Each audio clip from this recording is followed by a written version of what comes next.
She's nodding, and I was the first applicant to go for Yorkshire and Humber for a hub, and that was many years ago. So it's wonderful to see what's happened, and well done to Anne particularly for offering that leadership in this country. So thank you, Anne. So yes, these are our funders. They all look a bit worried. Quickly, if you could just, I'm going to sit down in a minute, but could you just introduce yourself so everybody know who you are? Because Wendy's actually got two hats on, haven't you, Wendy? Okay. I'm Wendy Baird. I'm the director of the RDS for Yorkshire and Humber, and I'm also here to represent RPB, although I'm not officially working for RPB, but MHR. So. Hello, I'm Helen Chris, and I'm Assistant Director of Research at the Health Foundation. Hi, I'm Tracy Elliott. I'm Senior Programme Manager at Arthritis Research UK for Strategic Development. Hello, and I'm Pete Thompson. I'm Assistant Director for Personal Awards at the NIHR Trainees Coordinating Centre. Thank you very much. So we thought it would be really interesting to hear from our funders as to what they felt were the real, we've heard it a lot today, unique selling points. But what is the kind of value proposition? What is it that AHPs offer these funders? Because we are very unique and we are very valuable. So we've broadened it slightly, and I'm very pleased to have Helen here because Helen and I work closely together, and we've broadened this to think very much around research funding, but also improvement science funding as well, which the Health Foundation offer to our professions, and which I feel that we have a unique opportunity to deliver on. So we've broadened it a little bit, and I'm actually going to sit down in a minute, but I'm going to ask our funders to give a 5-minute pitch to you. I'll tell you what the question is in a minute. They think they know what the question is. I'm going to change it a bit, make it a bit more fun. You know, you've stayed so long today. No, I haven't really. So this is my question. I'm going to pose it to them. They're each going to respond. Then Wendy's going to finish by saying, what does the Research Design Service, the RDS, offer? And then we're opening it up to questions. And we've got some lovely questions from you, so thank you very much. And then maybe questions from the audience, and we've got a roving mic. So that's the format of this final session. And the question really I'd like to pose to our panel is really, from your perspective, what do you see as being the key attribute, the key unique selling point that AHPs have in terms of not just being PIs, principal investigators and chief investigators, but being active researchers close to practice? That's my question to you. Okay, over to you, Wendy. Is that okay? Yeah, that's fine. That's really good, because that's one of the first bullet points I'd made here, to say about how AHPs can have a really important role because of the fact that you work so close to the problems and the priorities of the NHS, and you can bring that perspective to applications. And in my role in the Research Design Service, it always sort of strikes me as rather unusual that often clinicians come with their applications and their ideas, and they've never actually consulted those who might have to implement it and deliver it, and who interact perhaps with the patients. So it's not just about where AHPs can lead research, but it's also, I think you've heard today a lot about how it's contributing to those research priorities as well, and especially that know-how with regards to implementing them and implementing the findings. As for research for patient benefit, there's no favourite topic, all sort of research ideas. It's a response mode funding scheme, and when you look at the sort of topics that we've funded, all sort of clinical areas and all professional groups are funded within that funding panel. They've done a review of research for patient benefit, and it's opened recently with a new 2-stage format to try and make it a little bit easier for people who are applying. And so now, rather than it taking about 6 months to get an outcome as to whether you're actually being funded or not, from the first, from your application stage 1, the outcome is known within 8 weeks as to whether you're going forward to stage 2 or not. And that's a massive change for research funding in this country. And the other sort of change that's probably not that well known is that they now have 3 distinct stages of funding levels as well. So we've got the sort of the stage 1, which is up to 150,000, stage 2, 150 to 250, and then up to 350 for stage or level 3. And there's very clear sort of criteria as to what you would expect to see. So if it's over 250, you would expect to see a full sort of randomised trial within that respect. Perhaps something like a feasibility study between 150 and 250. But also up to 150, you can see a whole range of sort of observational type studies, systematic reviews, and smaller pieces of research that are going to develop and inform the bigger application that you might come back after the stage 1 application at level 1 to come into either level 2 or level 3 tiers of funding. And I think it's important to know that we would expect the level 3 funding to be closer to practice in terms of influence, the benefit to the patients and the NHS, as the name sort of research for patient benefit gives that away a little bit. The other thing, sort of myth, is that that they don't welcome applications from junior researchers, and I think that's very clear that junior applications from people who are more junior in the research career are very welcome. I think the thing is to consider the support that you might have around that in terms of the wider sort of research team to support you to deliver that research. RPP have put this sort of term of higher risk on the level 1 funding, and I think that's a sort of an unhelpful sort of term to use. It's not that it's higher risk, it's just a little bit further away in terms of patient benefit. But really it's about looking at those clinically significant questions that are going to make a difference to patients' care and the NHS, and actually those outcomes have to be very much focused on the patients and the benefit for them. And I think one of the things that HPs can help in the research they do will ensure that it's a priority for the NHS, and that it will have that sort of impact that you've been hearing about today from Joe as well, and ensuring that it will sort of pull through into practice. Because we have to think about who you're doing the research for. Is it, who wants this research? We don't necessarily, we're very good at funding research in NIHR that produces beautiful methodological papers in very important scientific journals that sit on the shelves and makes absolutely no difference to clinical practice or to patients' outcomes. And that is not sustainable, and it's a real change in the focus of impact and ensuring that the dissemination strategies that we use in our research is actually going to give answers in a format that can be used within the NHS. So you will still want to do your academic papers, because for rest in your academic careers you will still need those, but you will also have to consider how you will make this accessible to those at the front line. Lovely, thanks very much, Wendy. Helen? Okay, I just wanted to ask, first of all, who has already heard of the Health Foundation? Oh, quite a lot of you. Sometimes people haven't heard of us that much, because we're big in foundation terms, but we're quite a small funder. So obviously compared to something like the NIHR or MRC, our funding is very small proportion of that. But what we're particularly interested in is funding research that has a high likelihood of impact to improve service delivery.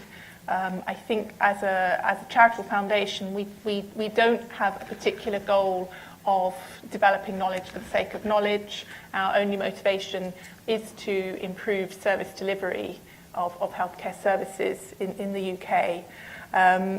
Over the last couple of years, we've somewhat broadened that aim, so we're taking more of a role in policy analysis, healthcare policy analysis, and wanting to work with policymakers to improve policy making, have more evidence-based policy making.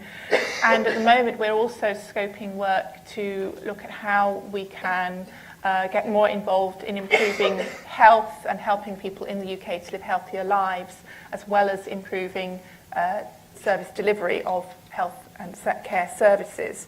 So it's quite a broad remit, and within that, we're not looking to support any particular groups of academics or healthcare professionals. So AHP researchers are, very, very welcome to bid for our funding, and we'll be looking. What we're looking for is this likelihood of impact, and some of the value that people have been talking about today is that this research is very close to service delivery. It is very concerned about improving services and outcomes for patients, and so your motivation very much aligns with our overall aims.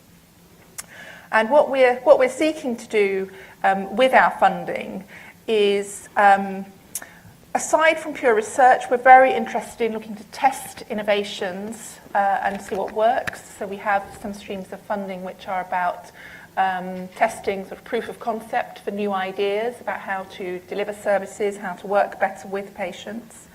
We're really interested in building skills and knowledge in the system that enable us to fulfill our overarching goals. And we want to develop and share the evidence base. So we do provide research funding. Our research funding comes in, it doesn't come in any sort of regular waves. You really sort of have to look out for what calls are we putting out, and they vary from year to year. Things that are coming up, just to let you know, is that in the summer we will have one of our rounds of Innovating for Improvement grants, so up to £75,000 for proof of concept service improvement projects, but we look for a strong evaluation element in that. So obviously you would be wanting to be the researcher on sort of working with an implementation team for that. We'll have a call coming out for our efficiency research programme. Now this is particularly sort of led from a health economics angle, but again we're not interested in ever more abstruse health economics methodology. We're looking at sort of research that can have a real impact in making the NHS and health and care services more efficient. So again, that can equally be led from AHP researchers as other people. You'd need to make sure you had strong health economics input, but we're particularly looking for multidisciplinary teams around that, because that's how we think it's more likely to get into practice. Likewise with our informatics for improvement, research into better use of data and IT systems to improve service delivery. One of the things that we're very aware of, a report that we jointly produced with the Nuffield Foundation last year, focus on quality of services and the data for that among the allied health professionals. And one of the key findings from that report was the lack of reported data, the lack of comparable data and sort of national statistics on the services. So I think that would be something, if somebody put in a strong bid as to how they were going to improve the informatics around AHP services, particularly in community services, I think we would be interested to hear from you. We're also have our fellowship programs. Again, AHPs are very welcome to apply for those, and we've had some very successful AHP applicants in the past.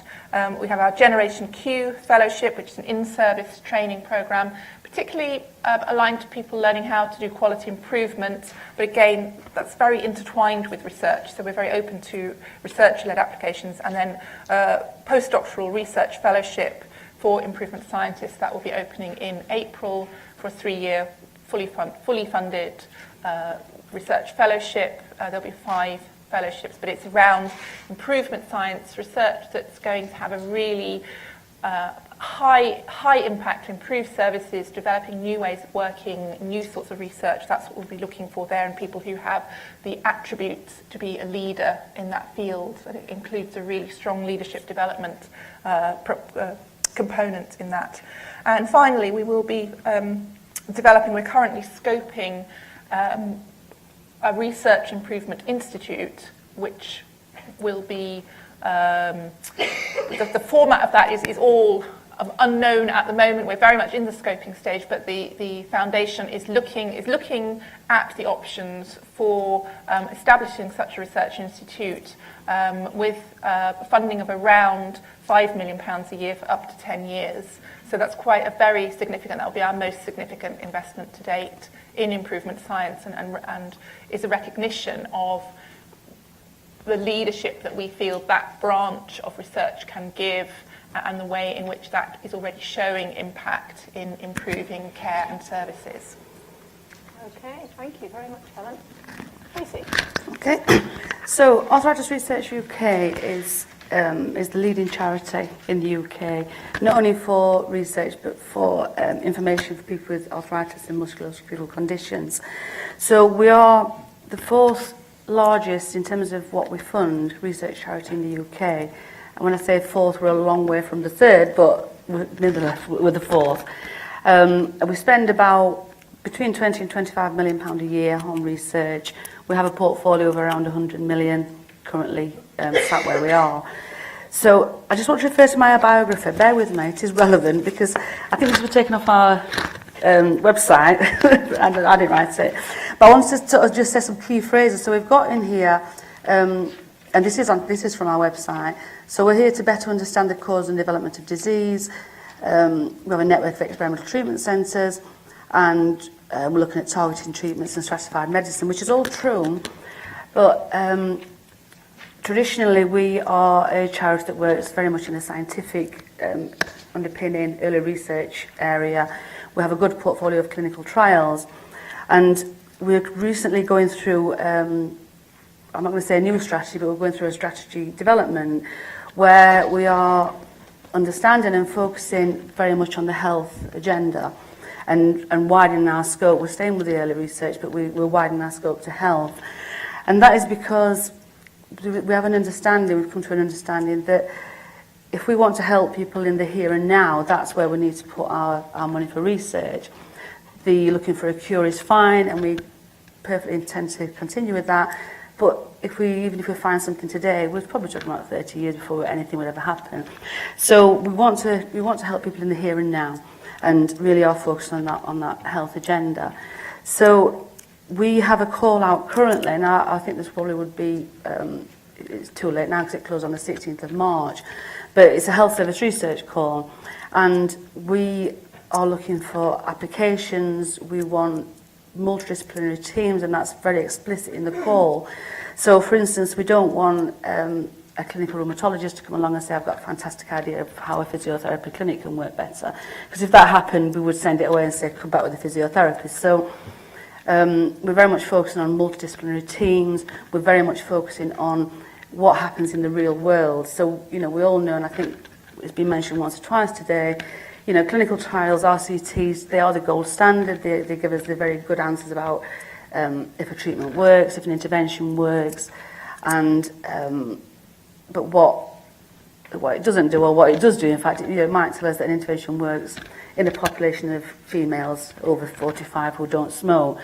Bring that into the clinic, and we're in a different arena. So, you know, we're keen that those results from those clinical trials can then actually be applied to practice with the people who are actually applying them, and then we can evaluate those results, maybe do some economic analysis, and just really see how these things work in practice. We're also very interested in, within these applications, how that will be implemented into clinical services. So, you know, this is not an academic exercise. We don't want somebody to do a fantastic piece of research, write a paper, go and disseminate it at a few conferences, then put it in the drawer and move into the next one. We want to know what plans they've got to get this in practice, if it works, if it saves money, if it benefits patients, which is the ultimate goal, really. And I know it's probably too late for this one, but we definitely intend to have a HSR too. Not sure when. We're reconfiguring our committees currently, so we're looking at all our research in terms of disease treatment and health. Once we've done that, which will be late spring, early summer, we will be looking at another call. So I would advise you to look out for that, because it's important that this population is that other people are applying. Thank you. Peter. Hello, so I work for another bit of NIHR, and I think Wendy's probably covered a little bit in terms of why the NIHR sees AHPs and clinical academics is really important. I mean, NIHR is funding patient and public research, research is going to benefit patients and the public within 5 years of its completion. That's the sort of where we are in terms of the type of research we're interested in. And I work for the bit of the NIHR that looks after research training and research training awards. So we have various different programs available out there for starting at sort of master's and pre-master's level, all the way up to senior researchers, and different programs depending on what your clinical background is, or if you're a non-clinical background. We have a particular program which hopefully many of you may have heard of. In fact, I might have asked the question, how many of you heard of the ICA program, or previously CAT? So a good number. So it's actually a Health Education England funded program, but it's managed by NIHR. And it's a program specifically for developing the clinical academic leaders of the future. So it starts at intern level, which is the level which is actually run by Health Education England, has a master's level for people wanting to get that sort of grounding and basic understanding in research methods, a PhD level program for people wanting to do a PhD whilst combining continued clinical development, clinical lectureships for positions which are 50-50 in research and in continued clinical practice and development, and finally a senior clinical lectureship, which is like the CL, but it's for people who are both experienced clinically and academically, and it's a 5-year award. So that's a specific award which is designed to develop non-medical clinical academics. So that's how important NIHR sees clinical academics as being to be able to deliver future research that will benefit the NHS. We do have other programs which AHPs can apply to. Our research fellowships program is open to all professions if you're interested in doing research which is within the remit of NIHR.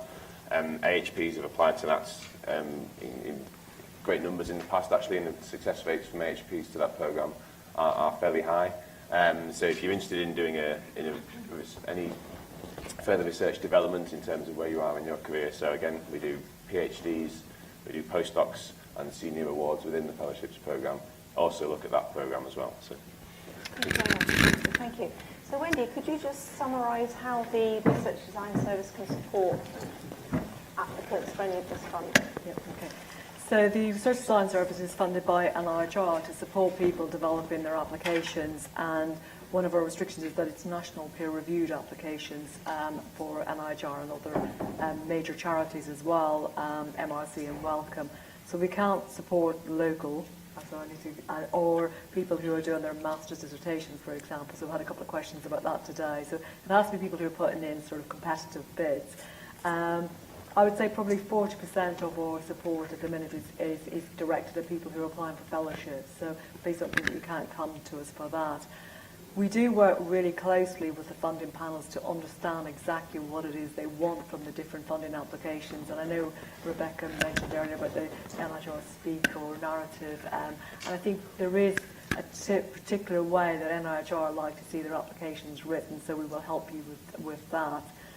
So I think the thing for us is getting people to come to us early, and it doesn't matter how early you come to us. If it's just the kind of, I'm thinking about getting involved in research, would my CV fit, would these sorts of ideas be of interest to NIHR, it's really worthwhile coming at that early stage to really help you think about when you might apply. So you may not be applying for the fellowship scheme this year, but it might be next year or the year after. And there will be things that you might want to do in terms of building your CV, building links, collaborations and networks that you could do in the interim whilst you're developing those ideas. So, you know, research is a complex world. Filling in an application form can take a long time. We would suggest that, you know, if it's your first time, you're going to need at least a year to put in that application with a lot of support and help. And so we would help you sort of make use of all of the infrastructure that's available locally to support you in developing those applications, because you don't want to be doing this on your own. But the key thing is to ensure that you're putting in applications that are relevant to the funding scheme, and that you are hopefully going to be answering questions that are relevant clinically and actually going to benefit patients. Because if you're not, then you're wasting your time a little bit. Well, wasting your time a lot, really.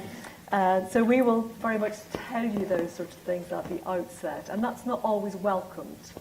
But sometimes it's about how you pitch that question and how you frame it. It's not that it's not relevant to the NHS, but it's how you're actually describing it. So a lot of time needs to be thought about how to actually frame that question to make sure that it is clinically relevant and it is going to make a difference. And the other thing is to actually help you to do some of the work to ensure that the research hasn't already been done. Because there's no point putting an application in if a trial, or for example, or another researcher is doing that work, and ensuring that you do that early preparatory work, because there's nothing worse than the first reviewer coming back and saying this work's already been done after you've spent a year doing it.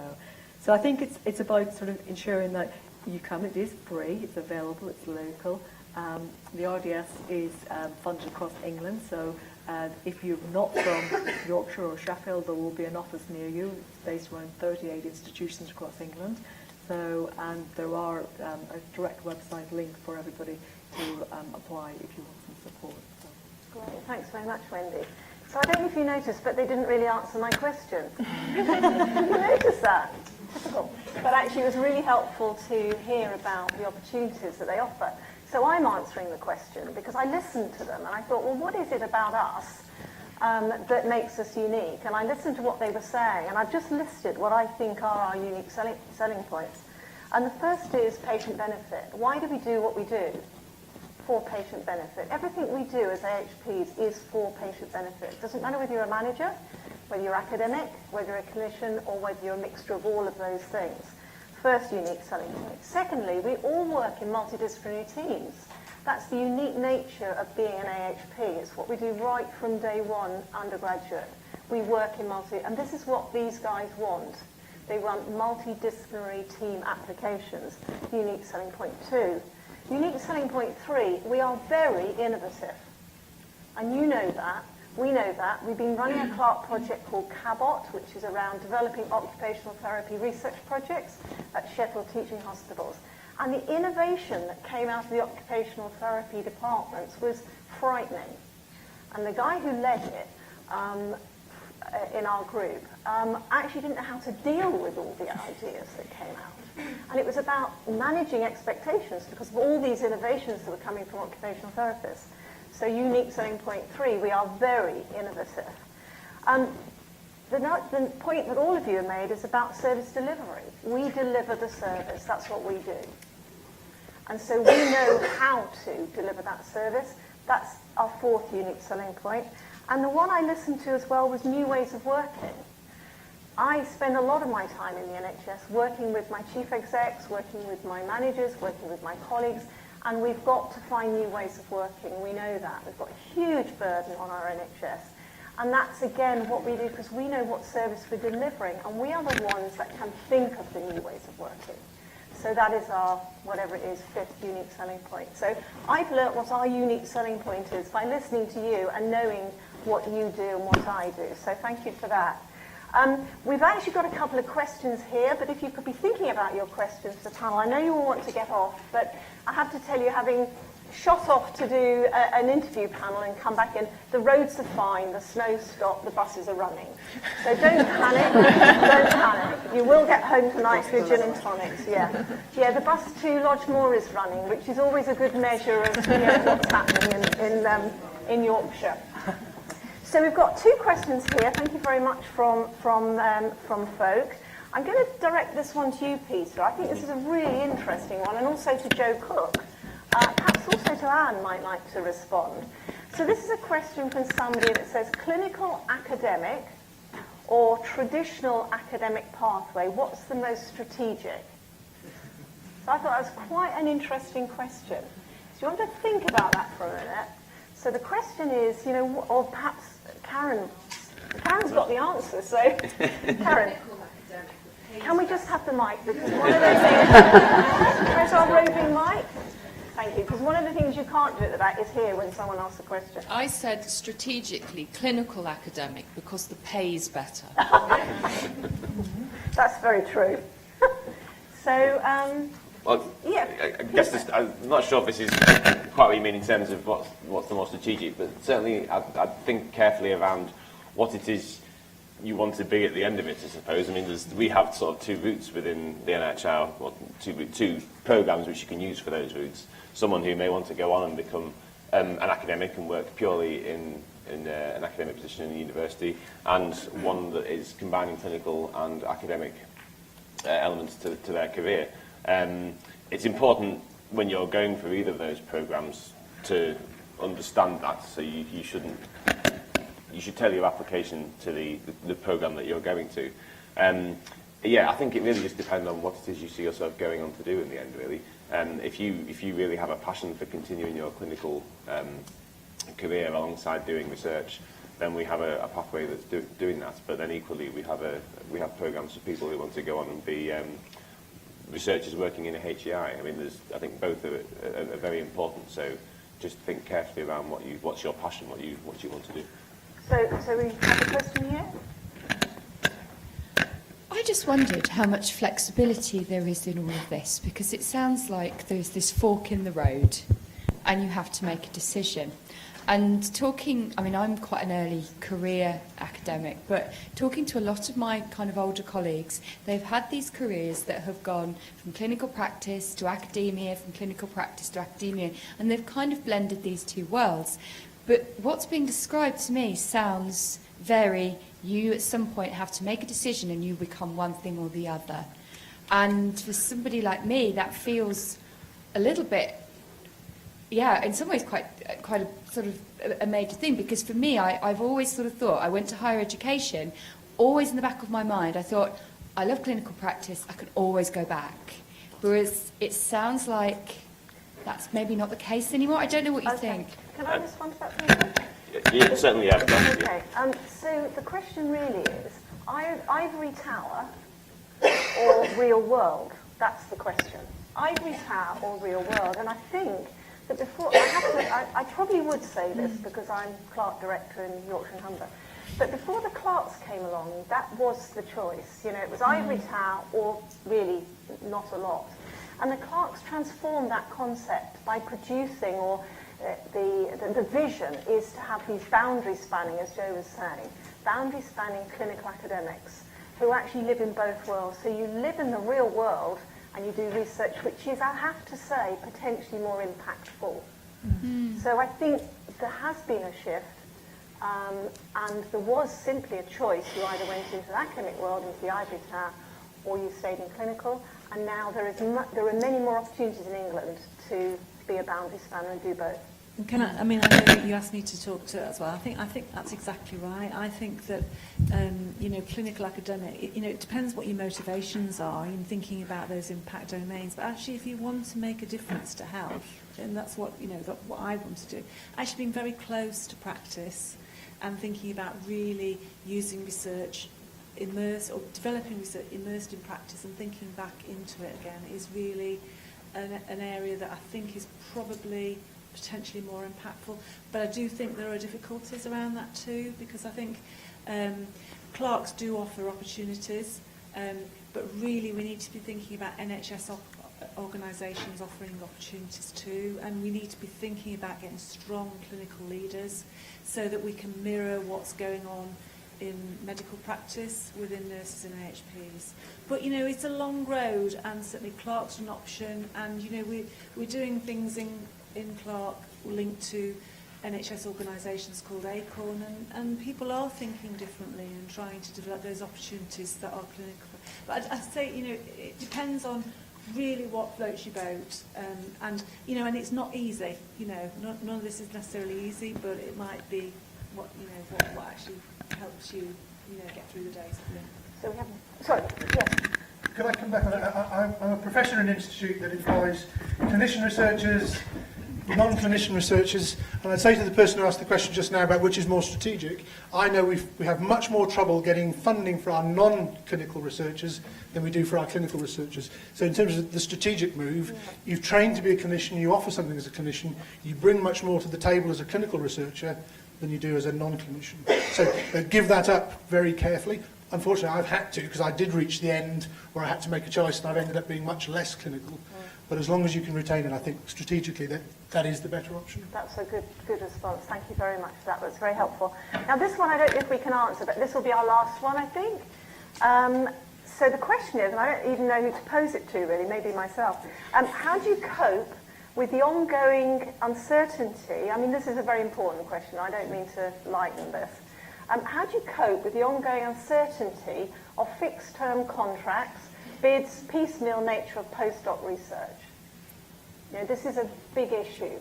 Does anybody have any comment they'd like to make on that? What are the opportunities for people who are in postdoc posts, in short-term posts? Any ideas? Yes, Sue. I think one of the ways forward and will help with this scenario is to look at joint posts, because I'm in a post that's clinical and academic, and they aren't easy. But I think to manage short-term contracts, if people stayed in a clinical post and had a joint post where some of it is permanent as a clinician, and then sought part-time or short-term funding to do the research, that's a way of balancing the two things together. It isn't easy, it's about taking risks, but I think that is looking at joint posts. But the difficulty with joint posts is that often clinicians who move up the career ladder are novice researchers, and so getting the salary commensurate with the two parts is not easy, and I think the NHS and higher education need to look at that and how to make that easier for people.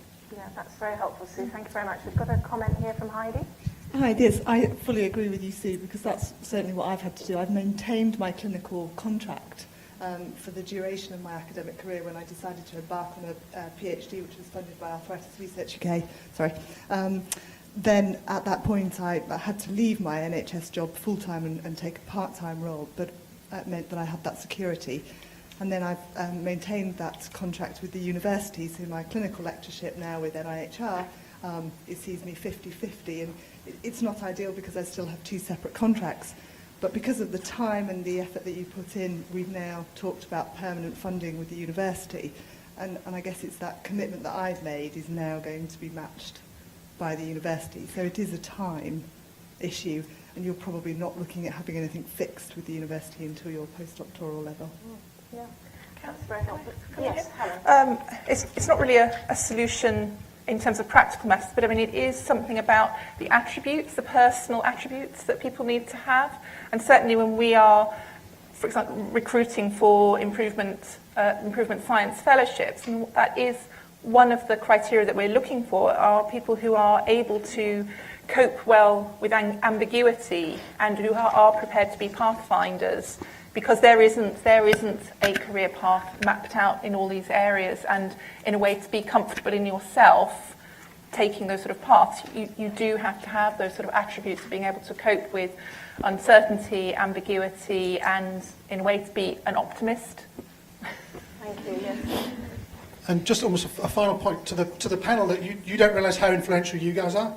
So in my career, I've been a recipient of both an AI UK fellowship and an NHR fellowship. And in both instances, because they were fellowship investments, there was an expectation from my employer that there'd be something in place for me when I came to the end of it. So for most of these fellowship schemes, you do get some inherent security by being part of a much more structured research career than you would just being funded through RFBB or project grants. Yeah, I'd echo that. It's certainly a big part of the assessment criteria, certainly for the more senior awards, like the seal that Heidi's got, that actually what's your host going to do for you at the end of the award, and the fact that Leeds had put the right support in there for you, which you've just described, will have been a major reason why the panel would have recommended that the award be given. So it's really important that your host gives that support ongoing, and then obviously that benefits you in terms of where you're going after the award. So let's end on a really positive note. One being we've identified our unique selling points, which is fantastic. I mean, you knew what they were, but we've just identified them. And the other thing is, let's go for these fellowships. In Yorkshire and Humber, we've got the support of the RDS, we've got good researchers in the region. Let's have a passion for going for more fellowships over the next year. Thank you very much, panel, and thank you to you. Thank you.